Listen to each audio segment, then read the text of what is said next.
You want to tell me where the butt is? In the trunk. Oh, it's a lot of wax. Would you like to talk about anything we found in there? Now there's an explanation for everything that's in there. In policing, sometimes we're unfortunately placed in a situation where we have to place one of our own behind bars. And if that charge is narcotics related, it looks really bad. And if that person is the sheriff of a neighboring department, it looks even worse. This is one of those. I'm at Infinity Sports, the black Charger 7990 Sedan. 7990 Sedan.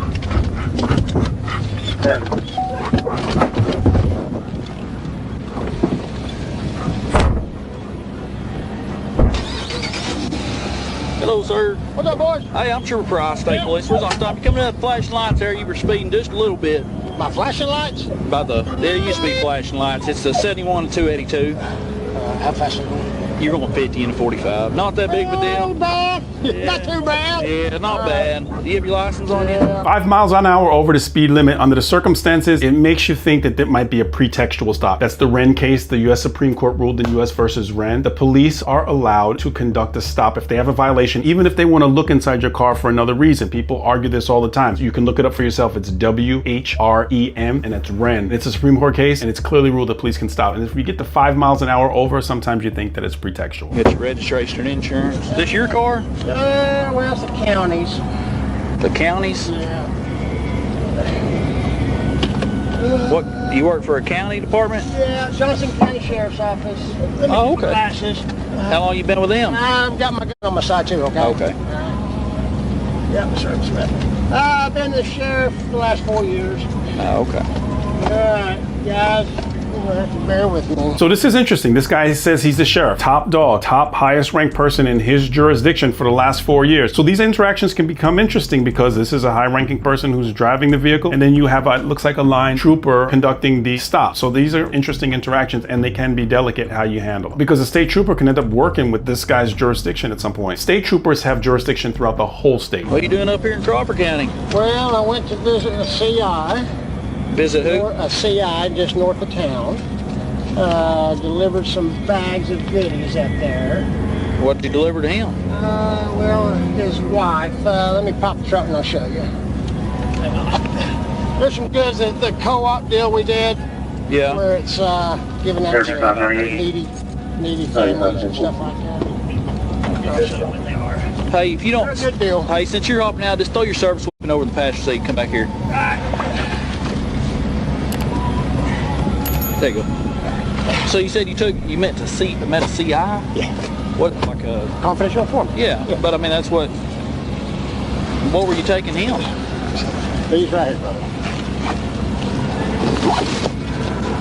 These are things that we put together. Little care packages for homeless, or not, well, people in need. Oh, really? Things like that, yeah. So why is your CI in Crawford County? Well, got them in Crawford County. I've got CIs, and I got one in Sebastian County. Got Franklin, Pope, Johnson. They just drive to Johnson to work, or what? No. There's people that we get information from. Oh, okay. People have known a long time that It's kind of weird. they get information. Well, it's kind of different. I've worked narcotics a lot, you know. But Yeah. I hear of people having CIs and stuff, but I've never heard of them like a sheriff or a sheriff's department outside that county that works outside of Johnson County. You know what I mean? The trooper said, oh, you got your service weapon on you. And again, this is a delicate situation because this is supposedly a sheriff from a department that may not be far from here. I don't know where that's located, but he tells him take it and just toss it onto the seat. There are other ways of doing that. My concern is if you don't want him to have the firearm, having him draw it out himself could potentially be a challenge. The other thing is CIs, confidential informants. TV and movies have people confused about that. They think that police can just go out and get a person to tell them information and that person's instantly a confidential informant. No, confidential informant management is not only a class that officers take, but it's also part of accreditation in departments how that is handled. Confidential informant is very regimented and policy based. You do it as sheriff? Of course. Hands on. Hands on, brother. That's the only way to go. Yeah. Hard charging. Yeah. You bet. That's awesome. Absolutely. Yeah. So you just up here fixing to head back to Johnson I'm County? gonna pull in here, buy a knife, and then head back home. Yep. Yeah. Got a parade at 5 and head back. Yeah. Okay. Well, this is one of my new guys, so just talk with him for just a second. Hey, brother. We'll get you out of here and say, okay, you don't have no more guns like that on you? Nope. Okay, give me 1 second. All right, buddy.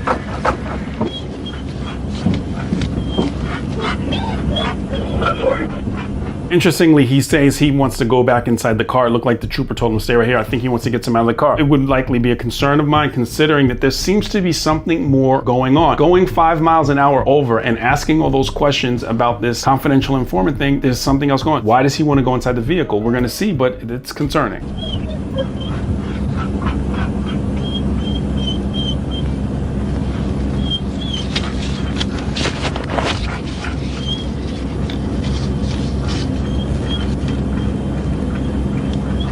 He's up here seeing a CI out of Johnson County.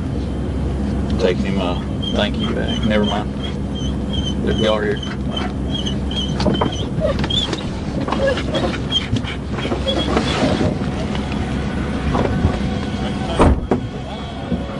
Fine if it The FBI? Okay. Okay. Any other ones on you at all? Nope. In the car. No backup anywhere? Okay, so you heard it. This guy said he's with the FBI. First thing, he wants to grab that phone away from him, and that's what that sheriff wanted to do, was go inside and get the phone. We don't want the people texting because obviously the FBI has a reason they want to talk to this guy. That's why this stop, this pretextual stop, makes so much sense now. This actually happens quite often where if you're in a uniform capacity in patrol, you get asked to conduct car stops, pretextual stops on people for the feds or for some UC unit to assist them in their investigation. Very common. Hey, Sheriff, let me ask you this. You don't have nothing illegal in your car, do you? Nothing you're not supposed to have? No drugs? There could be, yeah, there could be drugs in there. There is? Yep. What kind of drugs?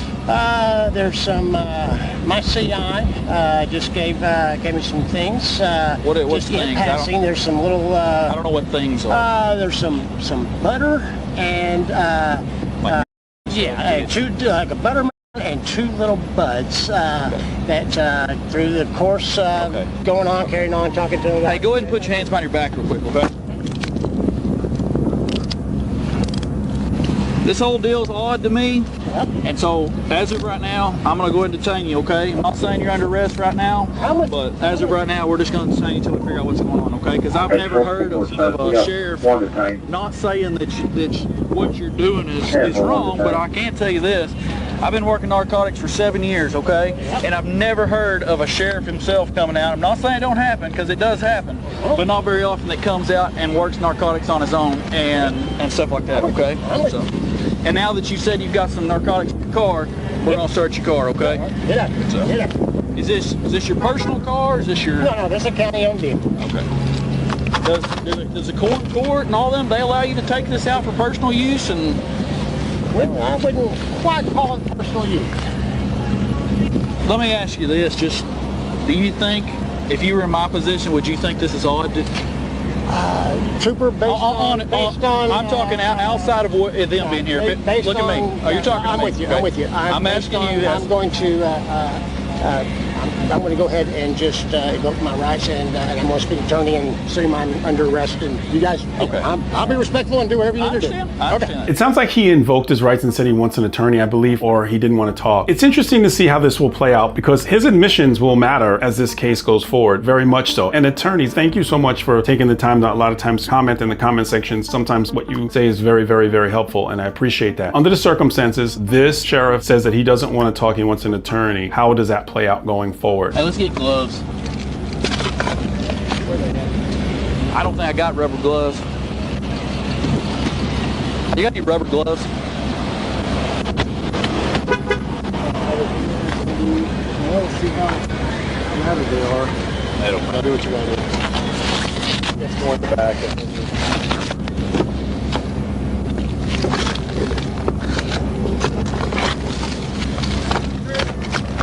Look at that left door right there.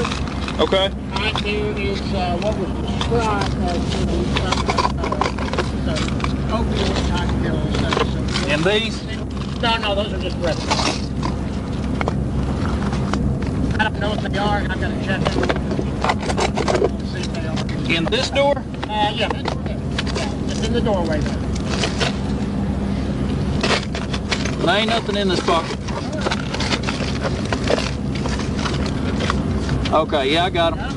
Yeah. Turn him around. Have him face the dash cam. There's no upside to having him watch your search. Never show them your hand. Have as much information that you hold close to your chest as you possibly can. Best practice, have the person face towards the dash cam, away from what you're doing at the vehicle. Hey, since you told me where those are, you want to just tell me where the bud is? Huh? Since you told me where those are, you want to tell me where Yes, the butt is? they're in the trunk. Okay. Put them in a, they're in a plastic bag. Okay. A trash bag. Okay.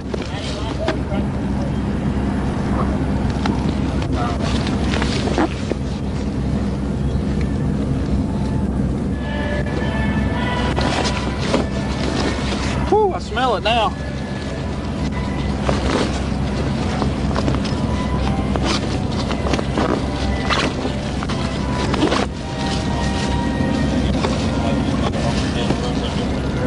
Whew. Damn it, son.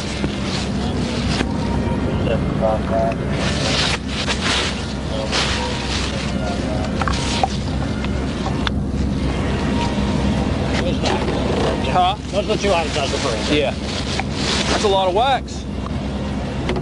There's butter. Butter, wax, still a lot. There are two things I'd like to discuss. One is chain of custody, and the other thing is evidence handling. This is the sheriff of the department, and he has this stuff that he says that he got from his CI thrown in the back of his vehicle. What chain of custody is, and this will be in a case looked at very closely by both the prosecution and the defense. Where did it first start, and every place that it went afterwards? And it has to be clearly marked and delineated how these things move. Any piece of evidence has to be logged, and every person in the chain of custody has to be noted. Can you just throw this type of evidence into the back of a vehicle? There's a challenge of cross-contamination.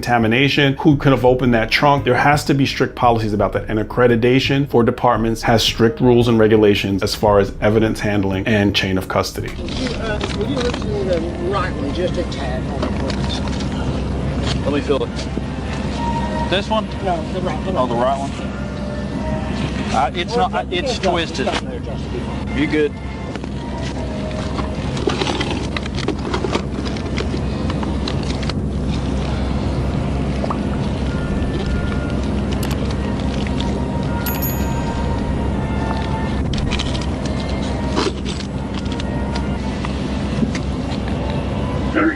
Get 18. 32, 10, 4th of H, 29, 10, 50. We're 10, 50. 14, 10, 4. You carry a lot of Narcan, don't you?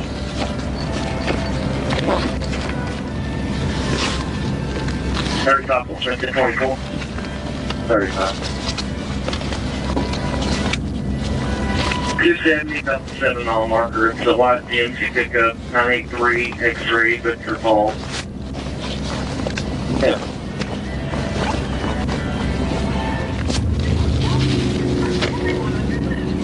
Hey, I just want to let you sit over here, okay? I'm gonna put you in my car.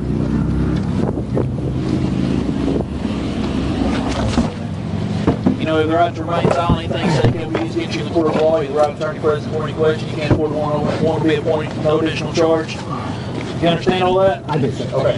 Let me ask you this. Would you like to talk about anything we found in there so far? No, I told you everything that was in there. Well, I'm asking, do you want to talk about any of that? No, there's an explanation for everything that's in there. I'm asking you, would you like, if I ask you some questions, would you be willing to talk about it right now? Not at the moment. No, Okay. I'm good. Thank you. That's got to be the most humiliating space to be, that you are the sheriff and now you're in this little small cage being investigated for some narcotics investigation and the feds are there. Not a good feeling. Okay. Yeah, I'm good. Yeah. Hey, they really are tight though, brother, okay? Cooperative with me.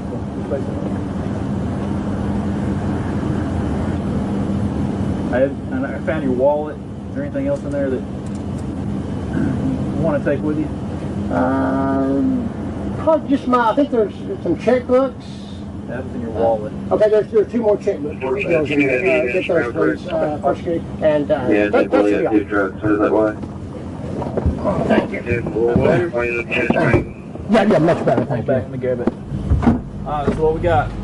That would be money, 3 checkbooks total, and then Thank you. Okay. So I'm going to read off of the news story of what this arrest went down. And the arrest, according to this news story, is off of former Johnson County Sheriff James Jimmy Stevens. And ultimately, he pled guilty to felony possession of a controlled substance. He was arrested on December 22nd during an FBI investigation. He was sentenced to 6 years probation, a $10,000 fine, and other fees totaling $590. Inside the vehicle, initially, it says the trooper says they found 3 2 hydrocodone, a small amount of marijuana, and 9 ounces of butter in his patrol vehicle. It looks like he was also charged with firearms violation because he had his duty weapon with him when this occurred. However, because of the plea agreement, he was able to go without getting a jail sentence, and the 6 years probation was the time that he got. This is a horrific type of thing where the people entrust a person to be the highest ranking person and then they end up getting arrested and then pleading out to charges like this. You see these kinds of stories come more frequently than we would like. Hopefully this guy turns his life around because he was entrusted by a community to lead them, and young people see this and it breaks their heart when they see a person that they want to aspire to be like do something this horrific. Hopefully he makes better choices. Shout out to the Arkansas State Troopers for tracking this person down and working with the feds to get this handled. If you like this kind of content, like the video, subscribe to the channel, and click on the video that's on your screen for more content just like this.